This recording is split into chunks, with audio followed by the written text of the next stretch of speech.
હું નિશિત રાજગુરુ જામડાની શાળામાં બાળકોના મધ્યાહન ભોજનમાં મરેલું ઉંદર નીકળતા ખળબળાટ મચી ગયો છે। જો કે શિક્ષકની સતર્કતાના કારણે ભોજન બાળકોને પીરસાયું નહીં। માણસાના કોંગ્રેસના ધારાસભ્ય અમિત ચૌધરીએ આક્ષેપ કર્યો છે। આપને જણાવીએ, મધ્યાહન ભોજનમાં ઉંદર મળી આવ્યું છે। એક શિક્ષકની સતર્કતાના કારણે આ ભોજન પીરસાયું નહીં। જો આ શિક્ષકનું ધ્યાન ન ગયું હોત તો બાળકો આ ભોજન આરોગી ચૂક્યા હોત। હિતલ પારીખ સંવાદદાતા ફોન લાઈન પર જોડાયા છે। હિતલ, મધ્યાહન ભોજનમાં કોઈ જીવજંતુ અથવા તો મરેલું કોઈ જીવજંતુ મળવાની આ કોઈ પ્રથમ ઘટના નથી। જો શિક્ષકનું ધ્યાન ન ગયું હોત તો કદાચ વિદ્યાર્થીઓ આ ભોજન આરોગી ચૂક્યા હોત। એટલે ખાસ અનેક સવાલ મધ્યાહન ભોજનને લઈ ફરી ઉઠી રહ્યા છે। ખાસ 100%ની વાત છે કે આ પ્રથમ ઘટના નથી। આવી અનેક ઘટનાઓ બની રહી છે અને તેના કારણે મધ્યાહન ભોજન સામે ફરી પાછા એક સવાલો ઉભા થયા છે। આજની જે માણસાના જામડા ગામની પ્રાથમિક શાળાની આખી ઘટના છે અને આ ઘટના બાદ તાત્કાલિક અસરથી જિલ્લા વહીવટીતંત્ર પણ હરકતમાં આવ્યું છે અને જિલ્લાના શિક્ષણાધિકારીથી માંડીને ઉચ્ચ અધિકારીઓ હવે એ સ્કૂલ તરફ જવા રવાના થયા છે। સમગ્ર ઘટના ક્યાં કેવી રીતે બની તેની તપાસ એ લોકોએ હાથ ધરી છે। ચોક્કસ એવું કહી શકાય કે શિક્ષક ની સતર્કતાના કારણે વિદ્યાર્થીઓ આનો ભોગ બનતા રહી ચૂક્યા છે। પણ બધી જગ્યાએ આવા શિક્ષકો પણ સતર્ક ન હોય ત્યારે સ્વાભાવિક છે કે મધ્યાહન ભોજનમાં પીરસાતા આરોગ્ય અને પોષણક્ષમ જે રાજ્ય સરકાર દાવો કરે છે એની સામે આ એક મોટો સવાલ ઉભો થાય છે। જી નીતિશ। બિલકુલ હિતલ, ધન્યવાદ જાણકારી માટે।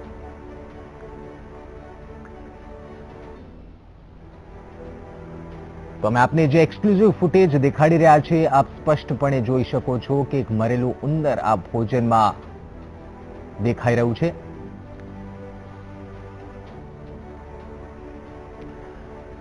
માણસાના ધારાસભ્ય અમિતભાઈ ચૌધરી આપણી સાથે ફોન લાઈન પર જોડાયા છે। અમિતભાઈ, મધ્યાહન ભોજનમાં ફરી એક વખત જીવજંતુ અને આ વખતે તો શિક્ષકનું ધ્યાન ગયું। આ પહેલા અનેક એવી ઘટનાઓ છે જેમાં આવા ભોજન વિદ્યાર્થીઓ આરોગી ચૂક્યા છે અને ફૂડ પોઈઝનિંગના કિસ્સા પણ પ્રકાશમાં આવ્યા છે। શું કહેશો આ મુદ્દે?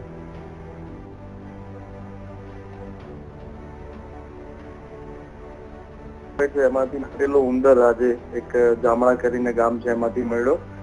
શિક્ષકો એને પ્રી ટેસ્ટ કર્યા છે, દરમિયાન ઉંદરની પૂંછડી એમની ડીશમાં આવી। પછી તપાસ કરતા ખબર પડી કે આખો બફાયેલો ઉંદર એમાં છે। પછી પ્રિકોશનના સ્વરૂપે એક પણ વિદ્યાર્થીને જમવાનું આપ્યું નથી, એ સારી વસ્તુ છે। પણ અવારનવાર બનતા આવા કિસ્સા જે વિદ્યાર્થીઓના સ્વાસ્થ્ય સાથે ચેડા છે એ કદાપી ચલાવી ના લેવાય। આની પાછળ પૂરતી તપાસ થવી જોઈએ અને જે પણ આની પાછળ હોય એમની સાથે શિક્ષાત્મક પગલા લેવા જોઈએ સરકારે। અમિતભાઈ, શિક્ષાત્મક પગલા અને તપાસની તો વાત હંમેશા થતી જ રહી છે, મધ્યાહન ભોજન બાબતે પણ થતી રહી છે। કેવા પ્રકારની તપાસની આપ માંગ કરી રહ્યા છો? કેવા પ્રકારની તપાસની આપ વાત કરી રહ્યા છો? આ મધ્યાહન ભોજનનું આ જે ખોરાક છે, આ ફૂડ છે, એ એક સ્કૂલ પૂરતું મર્યાદિત નથી, આજુબાજુ વિસ્તારની ઘણી બધી સ્કૂલોમાં પહોંચાડે છે। પણ અવારનવાર જે કિસ્સા બને છે, જો આમાં હવે સરકાર ધ્યાન નહીં દે તો અમારે છેવટે આના માટે પણ આંદોલનમાં જવું પડશે એવું લાગી રહ્યું છે।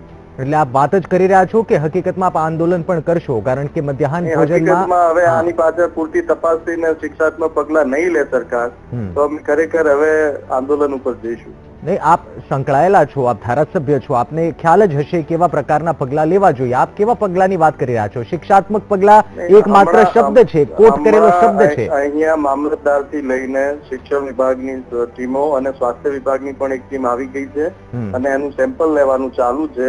એનો રિપોર્ટ આવ્યા પછી આગળ શું કરવું એ આગળ ખ્યાલ આવશે। બિલકુલ આશા રાખીએ અમિતભાઈ કે આપ જે રીતના વાત કરી રહ્યા છો રિપોર્ટની, જો રિપોર્ટમાં સુધી શિક્ષા નહીં મળે ત્યાં સુધી અમે શાંતિથી બેસીશું નહીં। જી અમિતભાઈ, આશા રાખીએ કે આપ જે પ્રકારના પગલાની વાત કરી રહ્યા છો, રિપોર્ટ પોઝિટિવ આવ્યા બાદ કદાચ આપ એવા પગલા ભરવા માટે અથવા તો કોંગ્રેસ આંદોલનના માર્ગે આગળ વધશે, જેથી કરીને જે બાળકો ભાજપ હોય જ ના શકે, કોંગ્રેસ ભાજપ હોય ના શકે, પણ આપ જે સવાલ છે એમના ભવિષ્યનો સવાલ છે, આમાં કોંગ્રેસ ભાજપ હોય ના શકે। આપ જે આંદોલનની વાત કરી રહ્યા છો, આપ જે અમિતભાઈ આંદોલનની વાત કરી રહ્યા છો, તો આપ એ પાર્ટીનો સહારો તો લેશો? આપ જે પાર્ટીથી બિલોંગ કરી રહ્યા છો, ન્યાય અપાવવા માટે જે કરવું પડશે, એના માટે કઈ કોઈ પાર્ટી કે એને આપણે વચ્ચે ના લાવી શકીએ. આ કોંગ્રેસનો જરૂરથી ધારાસભ્ય છું, પણ એનો મતલબ એમ નથી કે આમાં પણ રાજકારણ નહીં, પણ આપ આંદોલન કરશો ત્યારે તો કોંગ્રેસ પાર્ટીનો સહારો લેશો, હું એની વાત કરી રહ્યો છું. હેલો જી અમિતભાઈ, આપને અવાજ સંભળાઈ રહ્યો છે? હા હેલો અમિતભાઈ, ધન્યવાદ અમારી સાથે વાત કરવા બદલ. સંવાદદાતા મેહુલ દેસાઈ અમારી સાથે લાઈવ જોડાયા છે. મેહુલ, ફરી એકવાર મધ્યાહન ભોજનમાં જીવજંતુ મળી આવ્યું છે. ફરી એકવાર આ કિસ્સો પ્રકાશમાં આવ્યો છે, ચર્ચાનું કેન્દ્ર બન્યો છે. અમિત ચૌધરી કોંગ્રેસના ધારાસભ્ય જોડે વીટીવીએ ફોન લાઈન પર વાત કરી અને હંમેશા જે રાજકીય પ્રતિક્રિયાઓ આપણે સાંભળતા આવ્યા છે મેહુલ, એ જ સાંભળવા મળી કે શિક્ષાત્મક પગલાં લેવા જોઈએ અને જો શિક્ષાત્મક પગલાં નહીં લેવાય તો આના માટે આંદોલન કરવામાં આવશે. નથી લાગી રહ્યું મેહુલ કે જે આ નાની બાબત જે રાજકારણીઓ સમજી રહ્યા છે તેના પર વધુ ગંભીર થવાની જરૂર છે સરકારને અને ખાસ વિરોધ પક્ષને પણ? ચોક્કસથી નિશ્ચિત, ખાસ કરીને વાત કરવામાં આવે તો જ્યારથી મધ્યાહન ભોજનની જે શરૂઆત થઈ છે ત્યારે અનેકવાર આ પ્રકારના બનાવો બન્યા છે અને હંમેશા તપાસ સુધી વાત આવીને અટકી જાય છે. મહત્વપૂર્ણ છે કે હાલ જે ઘટના બની છે તે જામડામાં બની છે અને જામડામાં જે મધ્યાહન ભોજનમાં જે મરેલું ઉંદર છે એ મળી આવ્યું છે. આ જ પ્રકારની ઘટના થોડા સમય પહેલા જ્યારે ગઈ સાલ પણ બની હતી, જે રાજકોટમાં સૌરાષ્ટ્ર યુનિવર્સિટીની જે હોસ્ટેલ હતી ત્યાં પણ આ પ્રકારની જે ઘટના બની હતી અને આમાં જે સામે જે રીતે પગલાં લેવાયા હતા, પગલાં લેવાની માંગણી કરવામાં આવી હતી, ઉગ્ર દેખાવો કરવામાં આવ્યા હતા. સરકારે સામે તપાસની આદેશ પણ આપ્યા હતા અને ખુદ તે સમયના જે તત્કાલીન મુખ્યમંત્રી હતા તેમણે પણ મુલાકાત લેવાની ફરજ પડી હતી. તો ક્યાંક ને ક્યાંક રાજકીય રંગની ચોક્કસથી ક્યાંક ને ક્યાંક વાત થતી હોય છે, પરંતુ આટલા સમય બાદ પણ જે મધ્યાહન ભોજન જે વિદ્યાર્થીઓને મળે છે તેના માટે જે ક્વોલિટી એક જળવાવી જોઈએ તે જળવાતી નથી. ઘણા આક્ષેપો વિપક્ષ તરફથી પણ થતા હોય છે. જે વિધાનસભામાં પણ આ જે મુદ્દાઓ ઉઠતા હોય છે કે સરકાર તેની પાછળ કેટલો ખર્ચ કરી રહી છે. જે ખર્ચ કરી રહી છે તો તેની પાછળ જે ખર્ચની રકમ વધારવાની વાત છે. તો આ તમામ મુદ્દાઓ છે તે એ ધ્યાને લેવાની બાબત છે.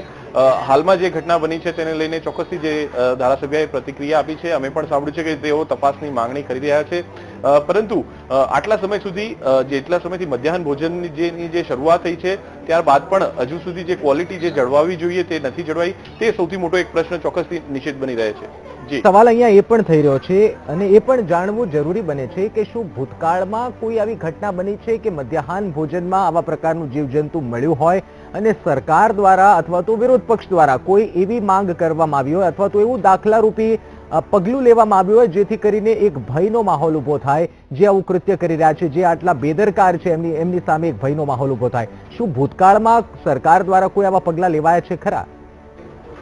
નિશ્ચિત, ચોક્કસથી ભૂતકાળમાં આ પ્રકારની જે ઘટનાઓ સામે આવી છે અને તેમની સામે જે કેટલાક પગલાઓ પણ જે રીતે લેવામાં આવતા હોય છે વિભાગ દ્વારા લેવામાં આવતા હોય છે.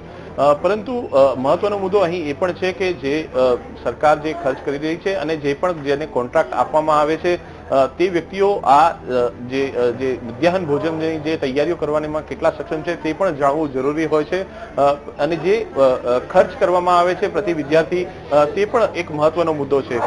ભૂતકાળમાં એવા કિસ્સા છે કે જેમાં આ પ્રકારના જે બનાવો બન્યા છે, જીવજંતુઓ મળી આવ્યા છે, હોબાળો પણ થયો છે, પગલાં પણ લેવામાં આવ્યા છે અને કોન્ટ્રાક્ટર બદલવાની વાત પણ સામે આવી છે. પરંતુ જે ક્વોલિટી મળવી જોઈએ, જે વિદ્યાર્થીઓને મળવી જોઈએ તે ક્યાંક ને ક્યાંક મળતી નથી. જે વિદ્યાર્થીઓને જે ક્વોલિટી નથી મળતી તેની પાછળ શું જે તેને ચૂકવવામાં આવતી રકમ જવાબદાર છે કે અન્ય કોઈ જે નિયમો છે તે જવાબદાર છે? તો આમાં જે વિદ્યાર્થીઓ પાછળ જે ખર્ચ કરવામાં આવે છે સરકાર દ્વારા, તો ખર્ચ કર્યા બાદ પણ આ પગલાં જે છે આવી ઘટના શા માટે બને છે તે પણ વિચારવું જરૂરી છે અને જો ખર્ચ વધારે કરવાની જરૂર હોય તો પણ તે દિશામાં સરકાર ચોક્કસથી વિચારે તે જરૂરી છે. બિલકુલ, ધન્યવાદ અમારી સાથે જોડાવા બદલ.